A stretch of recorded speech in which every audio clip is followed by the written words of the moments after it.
목표예요, 목표. 제가 늘 물어보거든요. 저희 직원들은 제가 고용을 한 거잖아요. 그래서 아주 목표 관리를 칼처럼 합니다.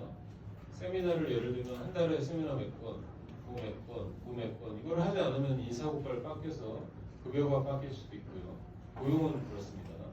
근데 우리가 사업을 하는데 아니 직장 생활보다도 어려운 사업이잖아요. 물론 뭐 전달만 하시는 분은 괜찮습니다. 근데 대체 6월 달의 목표는 뭡니까?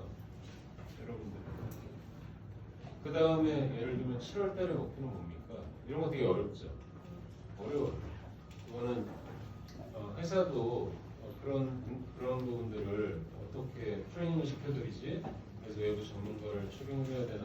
이런 고민을 하고 있는데 제일 쉬운 거는 아까 겁니다. 국내 여행 몇 명 달성하지? 내가 몇 명 달성하지? 우리 팀이 몇 명 달성하지? 내 A라인이 몇 명 달성하지? 내 B라인이 몇 명 달성하지? 이게 가장 편한 겁니다. 그러면 그거 곱하기 이 매출 딱 계산하면 내 산하 매출이거든요. 그럼 내가 한 달에 받을 수 있는 예상 수당액이라는 거를 찾아낼 수 있습니다. 그리고 조금 더 큰 꿈을 가지실 분들은 직급을 가져갈 수도 있습니다. 직급. 내가 직급을 그런 분들 많거든요. 올해 연말까지 로얄 크라운 되겠습니다. 이런 발표를 하세요. 로얄 크라운이 소실적이 몇만 비비인지 아십니까? 60만 비비입니다. 근데 저희는 2대1 차감이 아니라서 그냥 4주에 합산 60만이면 되거든요. 그래서 비비가 아주 높은 요번에 바이오케이 같은 제품을 사면 매출 대비 거의 50%가 비립니다. 그러면은 12억 바이오케이만 팔았다고 봤을 때 4주 동안에 내 산하에서 A라인에 12억 원, B라인에 12억 원 나오면 로얄 크라운이 되는 겁니다. 그럼 내 산하 매출은 24억일 거고 A라인에 12억 60만 비비, B라인에 10면 60만 비비. 그럼 내 수당은 얼마가 될까요? 60만 비비이기 때문에 곱하기 12%가 후원수당입니다. 그러면 6천만 원 곱하기 12%하면 60만 비비 하면은 7,200만 원이 내가 받는 그달의 후원수당이 될 겁니다. 거기에 추천한 사람에 따라서 뭐 매칭 수당 뭐 이런 게 계산이 되실 텐데 회사에서 그 돈 받으실 때 10원도 뺏어가지 않습니다. 오히려 너무 기뻐가지고 막 진짜 뭘 해드릴 것 같아요. 그렇다고 뭐 손정원 사장님을 뭘 해드리진 않았습니다. 뭐 안 해줘도 잘하는 사람이니까. 그래서 이렇게 멀리 내다보는 목표와 당장 내일의 목표, 그리고 우리가 세미나를 하는데 예를 들면 초대를 할 수 있는 이런 목표, 그래서 자기만의 이런 목표의식을 좀 가지시고요. 리더분들은 아마 저랑 뭐 해외여행을 가신다든지 그러면 뭐 특정한 리더분들은 아마 투어를 못 하실 거예요. 저랑 이런 워크숍을 하든 왜 그런 숫자를 뽑아내야 되니까요. 그리고 우리의 목표와 비전. 그래서 제가 리더 몇 분하고 대화를 나눠봤습니다. 뭐 내년에는 한 5등까지는 가야죠. 올해 연습 게임하고 막 샵 마케팅 준비하고 막 퍼플러하고 바이오케이 활성화시켜서 기반 만들어 놓고 짠 해가지고 왜 그래 제가 그거를 왜 유출을 해낼 수가 있었냐면 본인 산하에서 해외여행을 몇 명 달성하겠다고 얘기를 해주시는 거예요. 그럼 그게 기본적으로 한 명당 사파이 이상이거든요. 그럼 한쪽 라인은 없다고 치고 한쪽 라인의 비비를 가지고 숫자를 계산해 보면 그게 내년도에 저희가 한 5위권 정도 되더라고요. 그래서 그 리더분도 저도 제너럴바이어도 같이 그걸 달성하실 수 있도록 최선을 다할 예정이고요. 그리고 저는 공국은 글로벌 최고의 협동조합. 제가 창업하는 날 한 얘기가 있습니다. 뭐냐면은 아니 지금은요 몬드라곤 협동조합을 모토로 창업을 했습니다. 이 얘기를 했어요. 근데 그 몬드라곤을 나중에 누가 알고 싶으시면 그 책을 정독을 한 두세 번만 해보십시오. 그럼 호세마리아라는 신부님이 왜 그런 후진 지역에서 물론 자기가 좀 특이해가지고 거기에 신부님으로서 배정이 됐을 텐데 마을에 먹고 살 게 없는 거예요.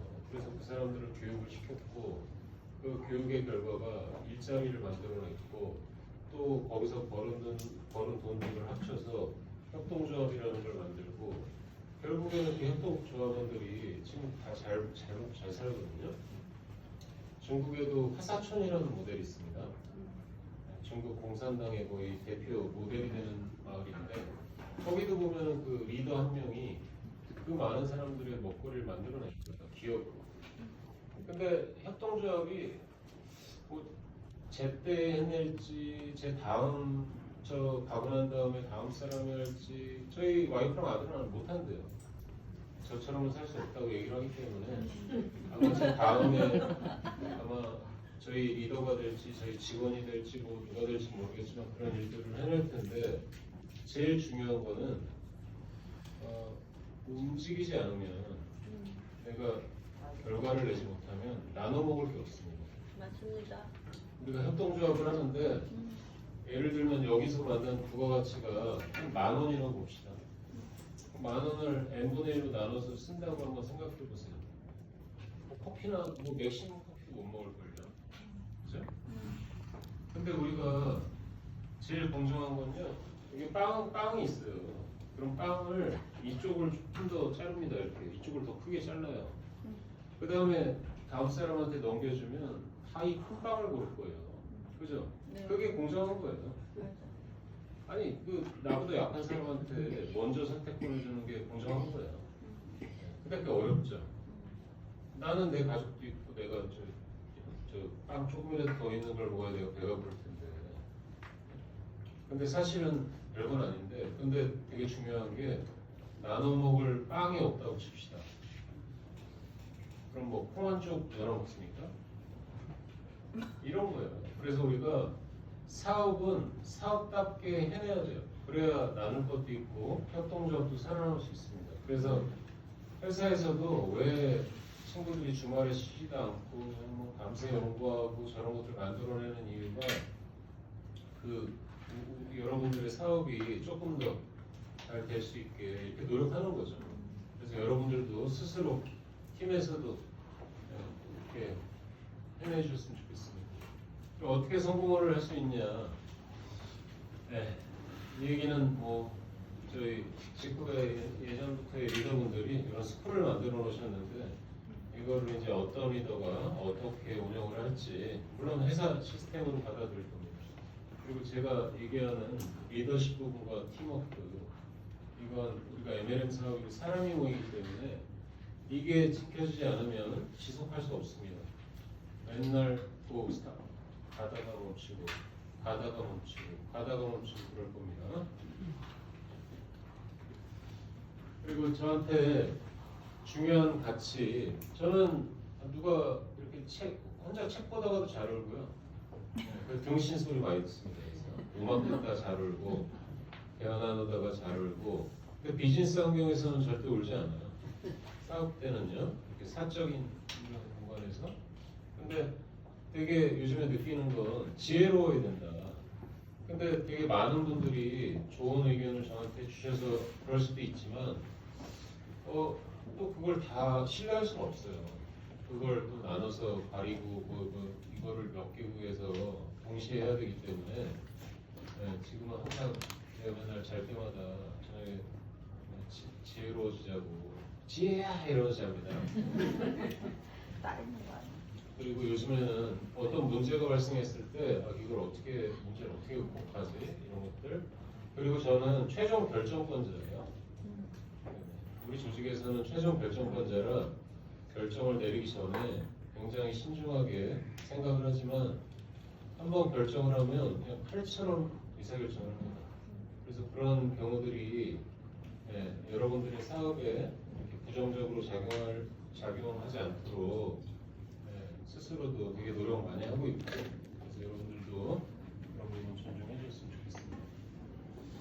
그리고 어려운 결정을 내릴 때 어떻게 하냐 우리는 무조건 회원 중심입니다. 회원 중심. 저도 어떻게 보면 맨날 직포라고 얘기하거든요. 저도 물품 전달해야 되고 비즈니스 전달해야 되고 여러분들이 한 명도 없는 국가에 가면 어떨까요? 여러분들이 하는 역할에 A부터 Z까지를 혼자 다 해야 되잖아요. 그래서 이런 것들을 항상 대화를 나누고 지속할 수 있도록 노력한다.